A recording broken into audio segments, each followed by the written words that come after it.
నమస్తే మిత్రులారా, నేను మీ శ్రీనివాస్ చౌహాన్ అడ్వకేట్.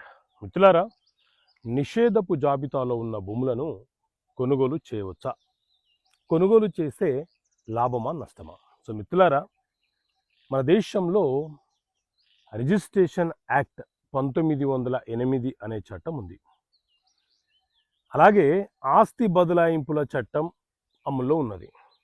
ఈ రెండు చట్టాల ప్రకారంగా ఏ భూములను బదిలీ చేయాలి, ఏ భూములను బదిలీ చేయకూడదో చెప్పే చట్టమే ఆస్తి బదలాయింపుల చట్టం. ఈ చట్టం ప్రకారంగా ఏ భూములను బదిలీ చేయాలో ఆ భూములను మాత్రమే రిజిస్ట్రేషన్ యాక్ట్ ప్రకారంగా రిజిస్ట్రేషన్ చేసి హక్కులను బదలాయింపు చేస్తూ ఉంటారు. అయితే నిషేధపు జాబితా అంటే 22A లీస్ట్ అని అర్థం. ఏ భూములనైతే అమ్మకాలు కొనుగోలు చేయడానికి వీలుండదో, అవకాశం ఉండదో, ఉదాహరణకు ప్రభుత్వ భూములు, దేవాలయ భూములు,